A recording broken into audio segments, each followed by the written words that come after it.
Hello दोस्तों, सोमूस biology के video tutorial में स्वागत है। इस लेक्चर में हम ट्रांसमिशन इलेक्ट्रॉन माइक्रोस्कोपी की बात करेंगे जिसे कहते हैं टीईएम। पिछले लेक्चर में हमने इलेक्ट्रॉन माइक्रोस्कोपी के ओवरव्यू की बात की थी और हमने देखा था कि क्यों electron microscopy resolution light microscopy से बेहतर है। और हमें भी पता है कि लाइट माइक्रोस्कोपी के साथ इलेक्ट्रॉन माइक्रोस्कोपी के वर्किंग प्रिंसिपल में कुछ डिफरेंसेस होते हैं। अब ट्रांसमिशन इलेक्ट्रॉन माइक्रोस्कोपी की डिटेल में बात करते हैं। अगर आपने पिछला लेक्चर नहीं देखा तो मैं सजेस्ट करूंगा कि उसे देखें, क्योंकि बहुत सारी चीजें मैंने पहले डिस्कस की है पर मैं फिर से बता देता हूं। इलेक्ट्रॉन माइक्रोस्कोपी के पास हमें बेहतर रेजोल्यूशन वाली इमेजेस देने की काबिलियत होती है और उसकी जूमिंग भी बहुत ज्यादा होती है। हम उसका इस्तेमाल करते हैं ताकि हम इंडिविजुअल प्रोटीन के स्ट्रक्चर में सबसेल्यूलर स्ट्रक्चर देख सके, मतलब सेल्यूलर कंपोनेंट और बाकी सब डिटेल। लेकिन इस केस में हम इलेक्ट्रॉन माइक्रोस्कोप की मदद से बेहतर रेजोल्यूशन पाते हैं। इसकी वेवलेंथ 0.2 नैनोमीटर है, जो लाइट माइक्रोस्कोप के साथ कंपेयर करे जो कि 500 नैनोमीटर है।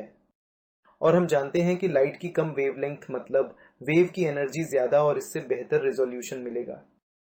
अब इलेक्ट्रॉन माइक्रोस्कोपी में हम जानते हैं कि इलेक्ट्रॉन बीम सोर्स से बनाया जाता है। और सोर्स क्या होता है? सोर्स तो टंगस्टन फिलामेंट होता है। तो चलो मैं ये चीजें इधर लिख देता हूं, यहां से इन सारी चीजों को मिटा देता हूं। तो यहां सोर्स है टंगस्टन फिलामेंट।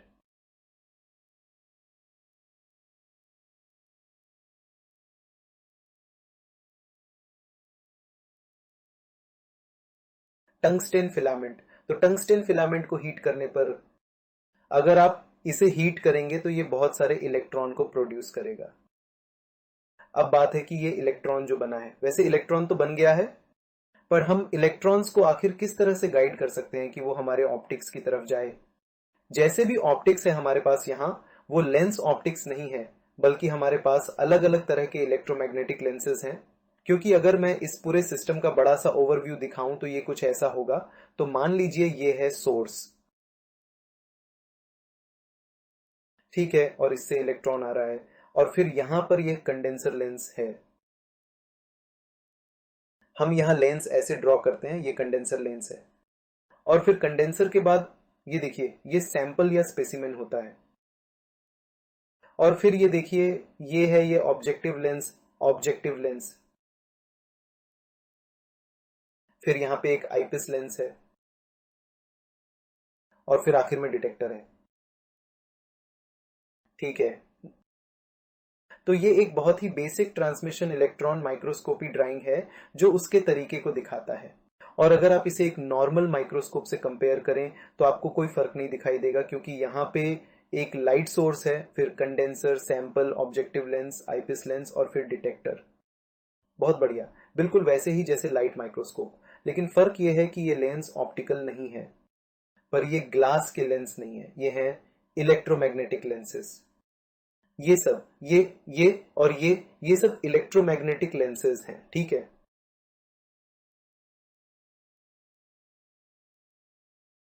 एक और चीज है सोर्स। तो ये लाइट सोर्स नहीं है, ये टंगस्टन फिलामेंट है जिसके बारे में हम बात कर रहे हैं, और इलेक्ट्रॉन भी। अब यहां पर बहुत सारे इलेक्ट्रॉन बन रहे हैं, लेकिन अब इन इलेक्ट्रॉन को सभी लेंसों के जरिए फोकस करना होगा ताकि वो सैंपल तक पहुंचे। ये बहुत ज्यादा जरूरी है हमारे लिए कि हम इलेक्ट्रॉन को एक ही बीम के रूप में अरेंज करें और उसको बिल्कुल फोकस करके फिर स्पेसिमेन की तरफ ले जाए। ये जरूरी है, लेकिन हम सिर्फ इलेक्ट्रॉन जनरेट करके इसे अचीव नहीं कर सकते हैं। हमारे पास कुछ होना चाहिए। हमें इलेक्ट्रॉन में एनर्जी डालनी पड़ती है ताकि वो सीधे चलें, बिल्कुल स्ट्रेट, ठीक है, एक सिंगल बीम की तरह स्पेसिमेन तक पहुंचने के लिए। इसलिए हमें यहां पर कुछ एक्स्ट्रा एनर्जी ऐड करनी पड़ेगी, जो कि है वोल्टेज। हाई वोल्टेज, बहुत ज्यादा हाई वोल्टेज, लगभग 20 kilo volt, 20,000 volt. Imagine 110, 220 normal है, 220 नॉर्मल घर के वोल्टेज है।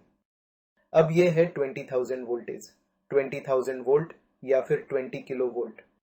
इसमें इतनी एनर्जी जोड़ी जाती है और फिर इलेक्ट्रॉन कंडेंसर से फोकस किया जा सकता है, फिर सैंपल में, और सैंपल में से ऑब्जेक्टिव के जरिए आईपीस तक। इसे डिटेक्टर तक पहुंचाना जरूरी है, क्योंकि आंखों के सामने तो ये दिखेगा ही नहीं।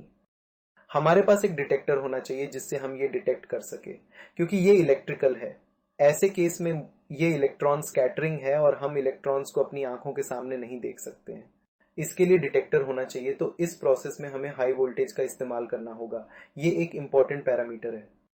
दूसरी बात यह है कि कभी कभी हमें सैंपल की तरफ इलेक्ट्रॉन को सही तरीके से फोकस करने के लिए हमें यहां पर ऐसे कुछ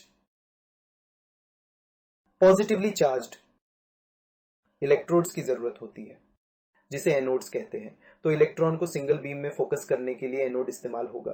ज्यादातर ये स्कैनिंग इलेक्ट्रॉन माइक्रोस्कोपी में इस्तेमाल होता है, ट्रांसमिशन इलेक्ट्रॉन माइक्रोस्कोपी में नहीं। अब सैंपल के साथ क्या होता है, ये सैंपल वो कन्वेंशनल सैंपल नहीं है जिसे हम लाइट माइक्रोस्कोप में देख सकते हैं, क्योंकि लाइट माइक्रोस्कोप का मैकेनिकल स्ट्रक्चर और प्रिंसिपल काफी सिंपल होता है। लाइट सैंपल से गुजरती है। अगर आप सैंपल को स्टेन करते हो तो वो स्टेन का डार्क कलर वाला हिस्सा ज्यादा लाइट लेगा और लाइट कलर वाला हिस्सा, जैसे कि सैंपल का लाइट रीजन या लाइटर रीजन, वैसे ही लाइट से गुजर जाएगा। लेकिन इस केस में सैंपल बहुत ज्यादा पतला होना चाहिए। हमें यहां पर एक अल्ट्रा थिन सैंपल चाहिए। हमारा सैंपल अल्ट्रा थिन होना ही चाहिए। क्यों? क्योंकि हम चाहते हैं कि हम इसमें जितने हो सके उतने डिटेल्स देख सके, क्योंकि हमारे पास अभी तक इस ट्रांसमिशन इलेक्ट्रॉन माइक्रोस्कोपी से बेहतर मैग्निफिकेशन और बेहतर रेजोल्यूशन भी नहीं है। तो ये इलेक्ट्रॉन बीम सैंपल से गुजर जाती है। अब ये सैंपल जो है वो अलग अलग एटम्स से बना हुआ होता है। हम ये जानते हैं क्योंकि हम एटॉमिक स्तर पे देख रहे हैं, क्योंकि यहाँ पे हम इलेक्ट्रॉन्स के साथ डील कर रहे हैं। तो सैंपल स्पेसिमेन, चलो मान लो ये स्पेसिमेन है, ये है वो भारी जगह, भारी एटम्स, और ये है हल्के एटम्स। तो ये हैवी एटम्स जो है यहाँ पर ये एक तरह से ज्यादा इलेक्ट्रॉन्स अब्सॉर्ब करेंगे और लाइट एटम्स